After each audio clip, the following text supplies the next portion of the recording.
오늘은 가정 신앙 교육 두 번째 시간으로 이제 다음 주까지 세 번에 걸쳐서 시리즈 설교를 여러분이 드리려고 하는데, 두 번째 시간으로 말씀의 주제를 우리 한번 제대로 믿음의 다음 세대를 길러봅시다 하는 그런 주제로 같이 은혜를 나누고자 합니다. 30년 전에 미전도 종족, 복음을 받지 못하는 미전도 종족이 북위 4도에서부터 40도 사이에 있다. 이것을 영어로 뭐라 하면은 440 윈도우는 창문을 말하잖아요. 북위 4도서부터 40도 사이에 미전도 종족이 몰려 있다. 이렇게 보고 주장한 학자가 있는데, 그분이 누구냐면 루이스 부시라 하는 분입니다. 이분이 이제는 미전도 종족 개념을 지역 개념이 아닌 연령의 개념으로 이제는 전환해야 된다 하는 그런 이야기를 했습니다. 다시 말한다면 만 4세부터 14세까지 이분은 14 윈도우라 이렇게 했어요. 4세부터 14세가 오히려 미전도 종족이라 이렇게 해서 그 개념을 전환해야 된다, 이렇게 설파한 적이 있습니다. 그런 의미에서 선교는 이제 다른 문화권으로 가서 복음을 전하는 수평적 개념이 아니라 이제 가정의 다음 세대에 복음을 전하는 수직적 개념으로 될 필요가 있다는 것입니다. 그렇게 하자면은 이 시대 신앙 부모님들은 다음 시대에 복음을 전하는 수직적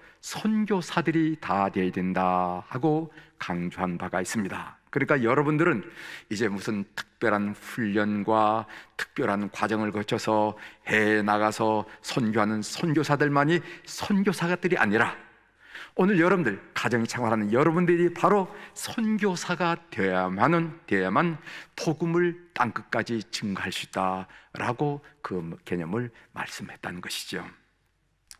우리는 다음 세대를 세우는 일이 얼마나 중요한지를 잘 압니다.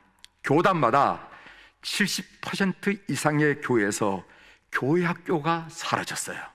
그러니까 영아유아 유치부, 유초등부, 중고등부, 이 교회학교가 없는 교회가 각 교단마다, 감리교뿐만 아니라 각 교단마다 70% 이상이 교회학교라는 말이 이제 없어지고 말았다는 겁니다.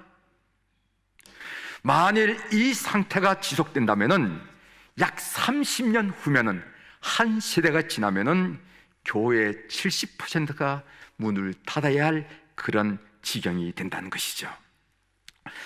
교회학교가 사라진 이유가 뭐냐? 교회학교가 사라진 가장 큰 이유는 가정의 믿음 계대가 실패했기 때문에 되는 겁니다.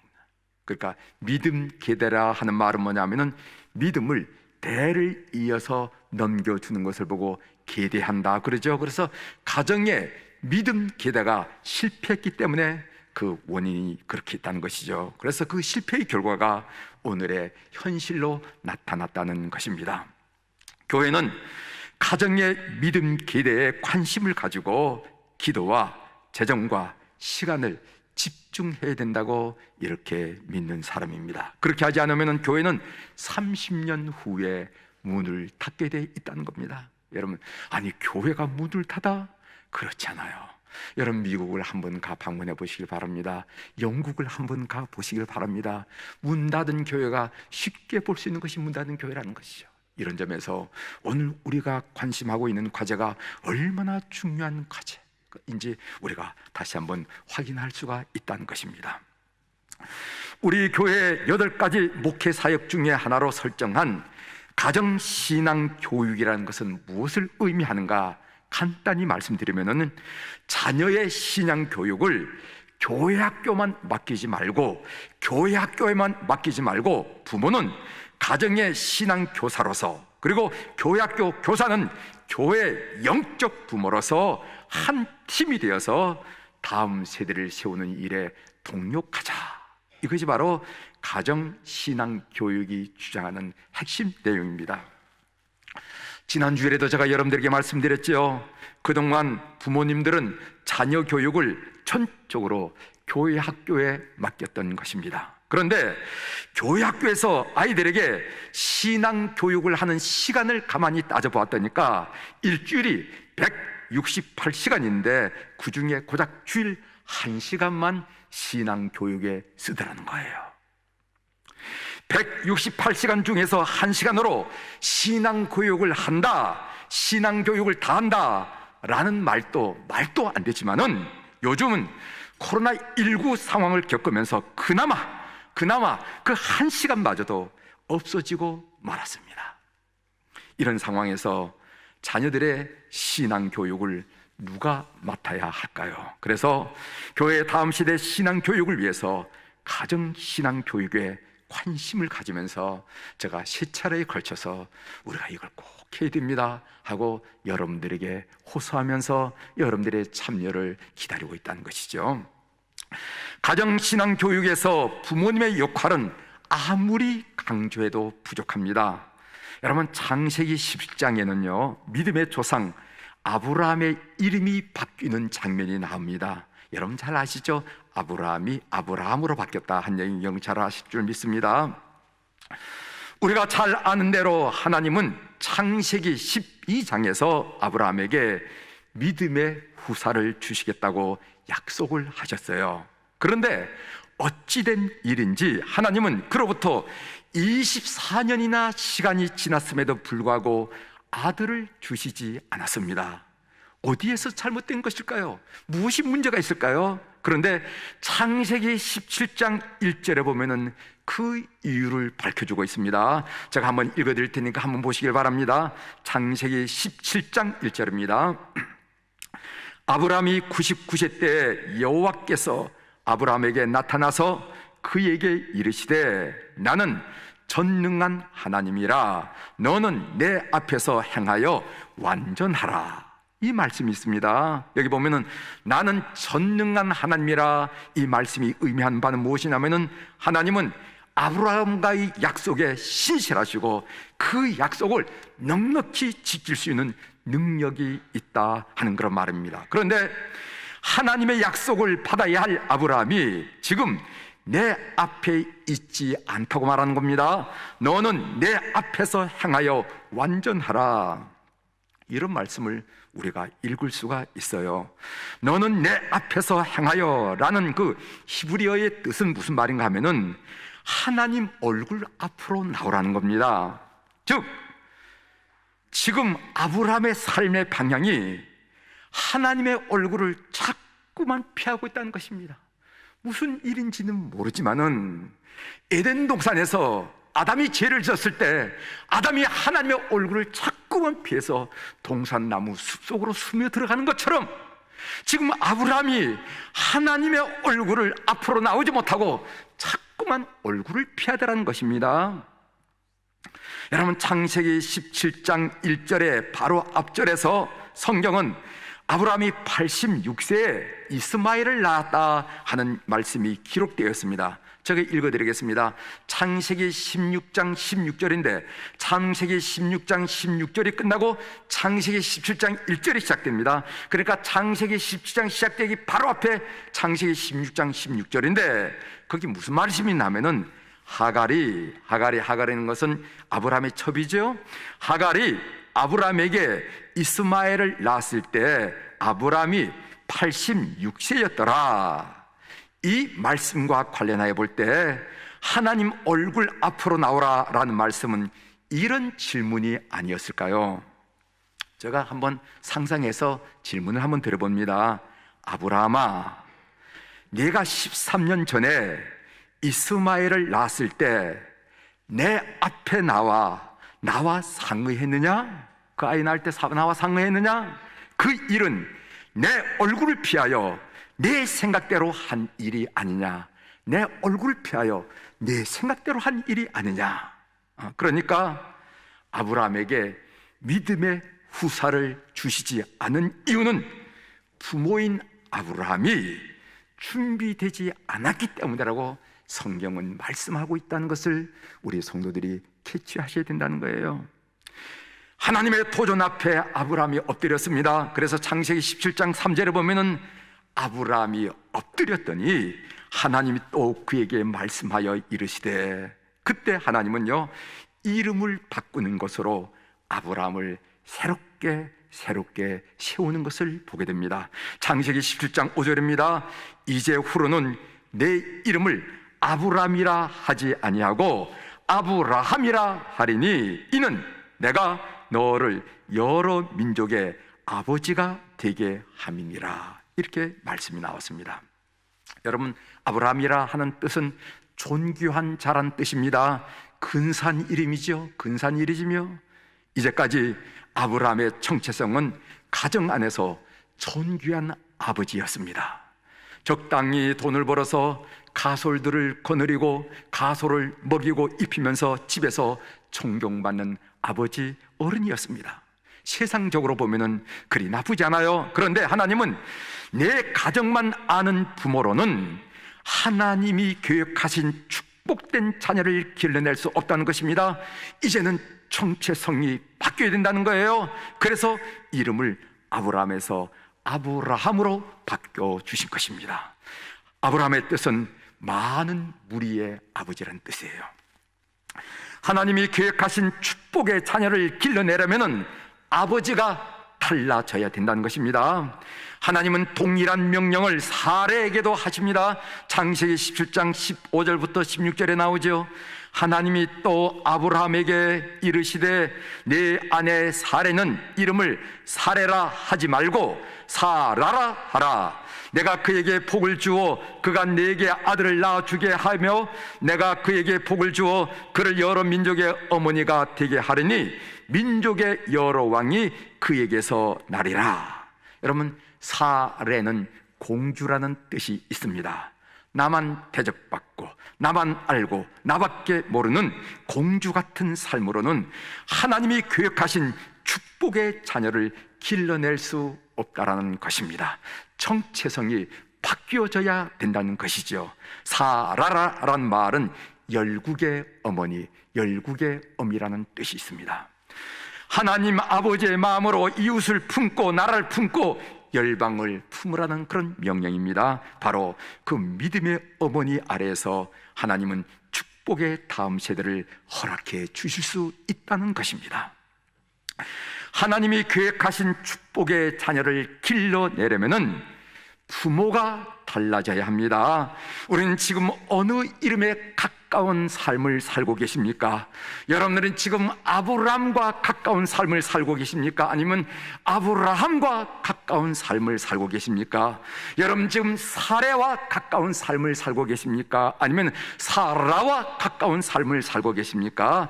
우리를 통하여 축복의 다음 세대를 세우시는 하나님은 오늘 우리에게 달라져야 된다고 말씀하셨어요. 신앙교육에서 부모의 역할은 아무리 강조해도 부족함을 느낀다는 것이죠. 그러면은 어떻게 부모가 달라져야 할까요? 초대교회부터 우리 그리스도인들을 증인이라 이렇게 불렀어요. 헬라어로는 마르투스라 이렇게 증인이라 불렀습니다. 그런데 이 마르투스라 하는 단어는 순교 또는 순교자라 하는 마트라는 단어와 어원이 같습니다. 한마디로 말하면은 그리스도인들은 어떤 존재인가? 저도 그리스도인들이고 여러분들도 그리스도인인데, 그리스도인이라는 것은 목숨을 걸고 증언할 예수 그리스도라는 이름을 가진 존재, 이것이 바로 그리스도인이라고 초창기 처음 교회에서부터 오늘날까지 들어왔던 그리스도이란 이름의 의미라는 것입니다. 지금 신앙 부모인 우리가 자녀에게 목숨을 걸고 전하는 이름은 무엇입니까? 한번 생각해 보세요. 여러분, 명문대학입니까? 잘 나가는 직장입니까? 이 세상이 생각하는 스펙입니까? 무엇을 우리 자녀의 손에 쥐어줘야만 그 인생이 든든하다고 여러분들은 생각하십니까? 여러분, 인생 경험이 많으시니까 이제는 아시잖아요. 철없을 때는 뭐가 중요한지 모르고 덤볐지만은 이제 인생을 사셔서 정말 인생을 살아보니까 이게 중요하다라고 하는 건 여러분 아시잖아요. 우리가 자녀들에게 전해야 할 예수 그리스도란 이름은 유언으로 해야 할 이야기가 아니라 오늘 당장 들려줘야 할 가장 긴급한 말씀임을 믿는 여러분들이 되기를 주의 이름으로 부탁드립니다. 어떻게 부모가 달라져야 할지 좀 구체적으로 좀 살펴보겠습니다. 제가 세 가지를 여러분들께 함께 나눌 텐데 여러분이 삶과 서로 비교해 보면서 은혜가 되기를 바랍니다. 첫 번째로 우리 부모들이 어떻게 달라져야 될 것인가? 첫 번째로 먼저 신앙의 본을 보이자는 겁니다. 신앙의 본을 보이자. 430년 애굽의 노예 생활에서 해방된 이스라엘 백성들에게 하나님은 한 가지 중요한 사실을, 중요한 명령을 하십니다. 이것이 오늘 우리 서운사님이 읽은 본문 말씀이에요. 신명기 6장 4절부터 9절에 있는 말씀인데 그 중간 부분을 여러분들에게 읽어드렸습니다. 이것이 소위 유대인 교육에서 가장 중요하던 셰마 교육의 핵심입니다. 이스라엘아 들으라, 이스라엘아 들으라 하는 그 내용인데 제가 읽어드리겠습니다. 신명기 6장 6절부터 7절에 있는 말씀 잘 보십시오.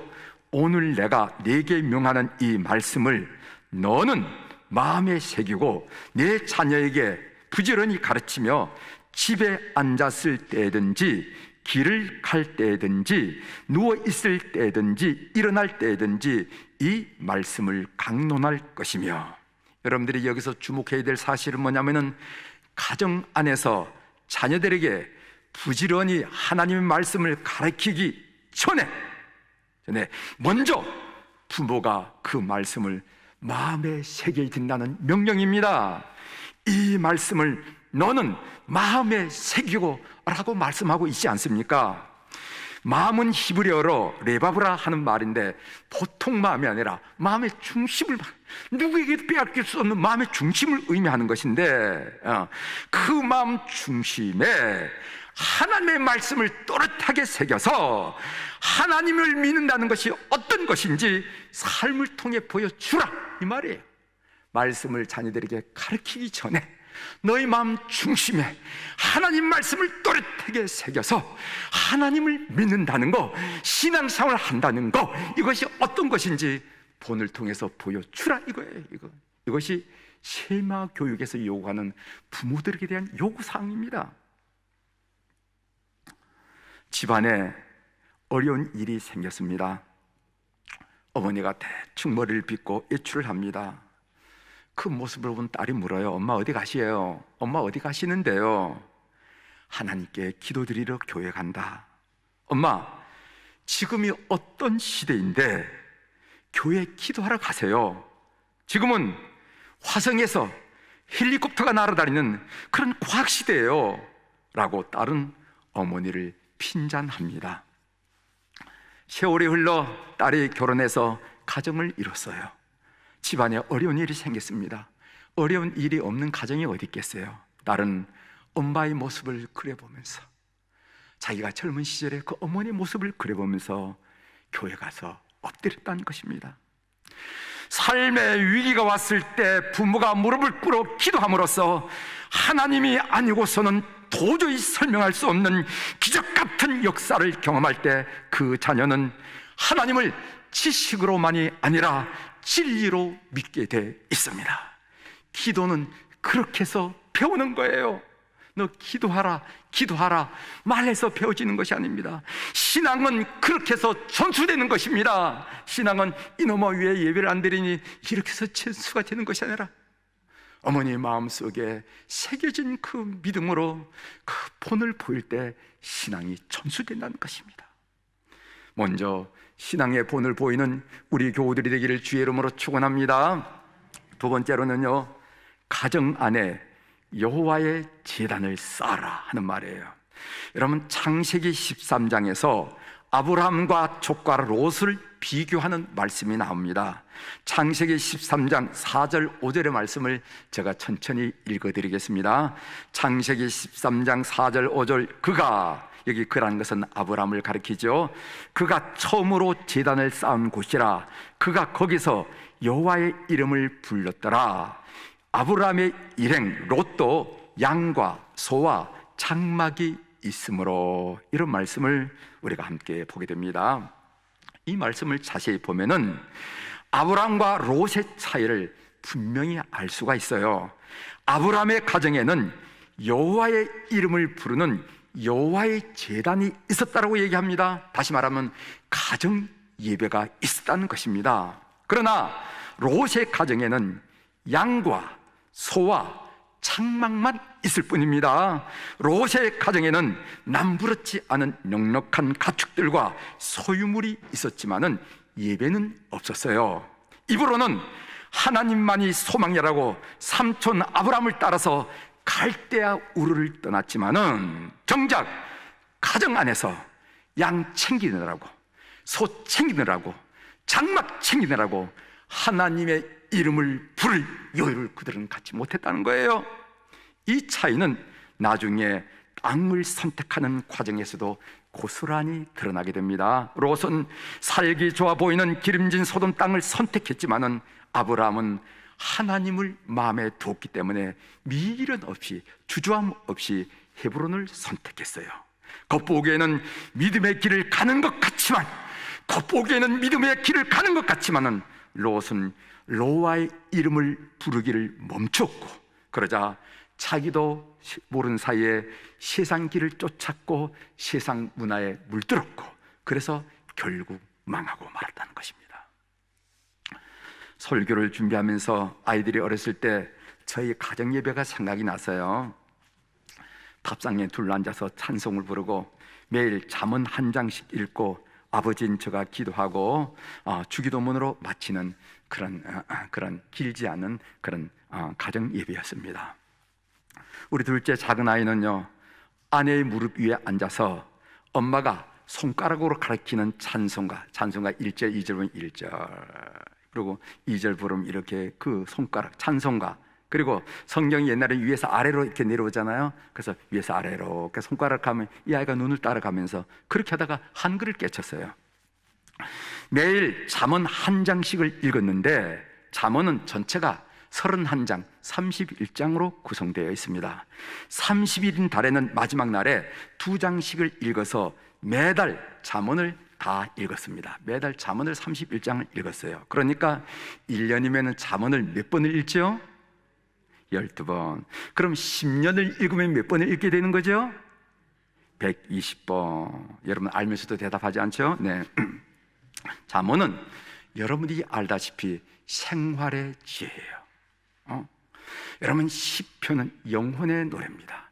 하나님과의 가까이 가려면 시편을 읽어야 돼요. 그러나 가정 생활을 든든하게 믿음의 생활로 꾸려가려면 잠언을 읽어야 됩니다. 그런데 이 잠언을 읽으면 생활의 지혜인데, 부모가 해야 할 잔소리를 성경이 다 해줘요. 여러분 잠언 읽어보십시오. 부모가 해야 할 잔소리를 성경이 다 해줍니다. 하나님께 어떻게 예배하고 게을러서는 안 된다, 잘못된 길을 가서는 안 된다, 부모를 어떻게 공경하라, 거짓말하면 절대 안 된다, 남을 해하면 안 된다, 우애는 어떻게 있어라, 이게 다 잠언서에 있는 잠언서. 말은 어떻게 하라까지 잠언서에 다 나와요. 그러니까 부모가 해야 할 잔소리를 성경이 다 해줍니다. 써줍니다. 제가 가족들을 위해서 주기도문 하기 전에 기도할 때는요, 가정의 제사장으로서 뿌듯함을 한껏 느끼는 순간이었습니다. 아내를 위해서 기도하고, 큰아들을 위해서 기도하고, 둘째 아들을 위해서 기도하고, 부모가 아이가 지금 어떤 상황인지 가장 잘 알잖아요. 그죠? 시험이 앞에 있으면 시험을 위해서 기도하고, 친구 관계로 뭐를 했으면 그걸 위해서 기도하고, 그러면서 축복하면서 가정의 제사장으로서, 야, 이게 가정의 제사장이 말이구나 하면서 성령께서 저희 마음속에 뿌듯함을 주는 것을 많이 느꼈습니다. 뒤돌아보면 참 행복한 시간이었습니다. 가정 예배는 하나님이 없는 것처럼 여기는 이 세상 속에서 하나님을 인정해드리고 고백하는 구별한 자리임을 믿으시길 바랍니다. 가정 예배를 여러분들이 관심을 가질 필요가 있어요. 세 번째로는 스펙이 아니라 믿음을 갖게 하자 하는 얘기입니다. 여러분 사무엘상 17장에 보면은 목동 다윗과 골리앗 장군의 싸움에 관한 말씀이 있습니다. 여러분들이 너무도 잘 아는 말씀이죠. 사무엘상 17장 45절에 보면은 다윗이 블레셋 사람에게 이르되 너는 칼과 창과 당창으로 내게 나오거니와 나는 만군의 여호와 이름 곧 네가 모욕하는 이스라엘 군대의 하나님의 이름으로 네게 가노라. 이런 말씀이 있습니다. 성경은 의도적으로 골리앗의 무기와 다윗의 무기를 비교하고 있습니다. 골리앗의 무기는 무엇인가? 칼과 창과 단창이라고 소개하고 있습니다. 그러면은 다윗의 무기는 무엇인가? 물맷돌 아닙니다. 다윗의 무기는 뭐냐? 믿음이라고 성경이 표현하고 있어요. 다윗은 하나님의 이름을 선포하면서 나갔는데 그 하나님은 어떤 하나님인가? 전능하신 하나님, Almighty 가시라, 이렇게 전능하신 하나님. 하나님의 이름이 하나님이 전능한 하나님이라면은, 전능한 하나님이 아니라면 모르지만은 전능한 하나님이시라면은 이 전쟁은 패배할 수 없는 전쟁입니다. 그렇죠? 여러분, 사무엘상 17장 46절에 이어서 보면은 오늘 여호와께서 너를 내 손에 넘기시리라는 말씀이 있습니다. 어느새 다윗과 골리앗의 대화 속에서 하나님이 주어로 등장합니다. 오늘 여호와께서, 이건 주어죠. 너를, 목적어, 내 손에 수단이 있습니다. 오늘 여호와께서 너를 내 손에 넘기시리 하면서 여호와께서 주어로 등장하는 것을 우리가 성경을 보면 볼 수가 있습니다. 무슨 말입니까? 다윗과 골리앗의 싸움이 아니라 하나님과 골리앗의 싸움이 되었다는 뜻입니다. 하나님과 골리앗이 싸우면 누가 이길까요? 여러분, 사람에게도 지는 하나님 보셨어요? 그렇다면 뭘 믿겠어요? 여러분, 우리 자녀들이 맞아야 할 현실에는요, 학업에 골리앗이 있습니다. 진학에 골리앗이 있습니다. 취직에 골리앗이 있습니다. 결혼이란 골리앗이 떡 버티고 있습니다. 세상 사람들은 이 골리앗을 이길 무기를 갖추는데 골몰합니다. 골리앗을 무너뜨리기만 하는 크고 성능이 좋은 무기만 있으면 이길 것이라 그들은 생각하는 것 같아요. 하지만 골리앗은 그렇게 만만한 상대가 아닙니다. 골리앗을 이기는 방법은 오직 하나, 하나님과 한편이 되는 것뿐입니다. 상황보다 크신 하나님을 믿는 여러분들이 되시기를 주의 이름으로 축원합니다. 골리앗이 커 보입니까? 우리 하나님은 그와 비교할 수 없을 정도로 크십니다. 세상에 골리앗이 너무도 강합니까? 만군의 하나님은 그보다 훨씬 더 강하십니다. 자녀가 고난과 위기를 만났을 때 자녀의 시선이 눈에 보이는 골리앗에 주눅드는 것이 아니라 그보다 크신 하나님을 바라보도록 믿음을 갖게 해야 된다 하는 그런 말씀이에요. 북한 선교를 하는 박일천 목사님이 다음과 같은 문자를 보내왔습니다. 내용은 이렇습니다. 지난 주일은 어린이 주일이었습니다. 다른 해 같으면 교회 아이들의 소리로 떠들썩했을 것입니다. 그러나 코로나로 교회에 아이들이 별로 보이지 않았습니다. 그렇지 않아도 교회 학교에 어린이가 적은 상황에서 코로나로 비대면 예배를 드리면서 아이들이 교회에 나오지 않았기 때문입니다. 북한에서는 공산 정권의 박해로 아이들이 지하교회에서 예배를 드립니다. 물론 소수겠죠. 우리나라는 코로나19 바이러스로 아이들이 가정에서 예배를 드립니다. 그런데 북한 지하교회와 우리의 가정교회는 완전히 다릅니다. 북한의 지하교회는 목숨을 걸고 예배를 드리지만 우리의 가정교회는 예배를 때우고 있기 때문입니다. 대부분은 목숨을 걸지도 않고 진지함도 정성도 없으며 예배를 시청하고 감상하면서 예배를 드렸다고 할 뿐입니다. 지금 우리는 진정으로 자녀들에게 스펙을 갖추려고 하는지 아니면 믿음을 갖게 하는지 우리가 스스로에게 물어봐야 된다는 것이죠. 스펙이 아니라 믿음을 갖게 하는 성숙된 영적인 부모님들이 되기를 주의 이름으로 축원합니다. 이제 말씀을 마치겠습니다. 바다가 썩지 않고 그 속에서 수많은 생물들이 살아갈 수 있는 것은 3%의 염도 때문이라는 것입니다. 한국 대학생 선교 CCC라고 그러죠. 한국 대학생 선교에서 발표한 우리나라 중고등부 복음화율이 3.8%라는 겁니다. 여러분, 아이들이 예수 믿는 아이들이 없는 거예요. 우리 중학교, 고등학교 아이들 예수 믿는 아이들이 없는 겁니다. 여러분, 100명 중에서 3명 또는 4명이 예수 믿는 거 아주 희소하다는 거, 희소하다. 바다문의 염도가 3%라는 것을 기억한다면 이 시대의 기독 학생이 3.8%라는 사실은 결코 적은 숫자가 아닙니다. 구루터기 같은 3.8%의 믿음의 자녀 세대가 세상이란 바다를, 우리 사회를, 우리 민족을, 열방을 살려내는 진정한 소금이 되도록 우리 한번 양육해 보자는 거예요. 우리 한번 제대로 믿음의 세대를 한번 양육해 보자 하는 이런 말씀을 여러분들에게 권면드리면서 이 말씀을 마치도록 하겠습니다. 기도하시겠습니다.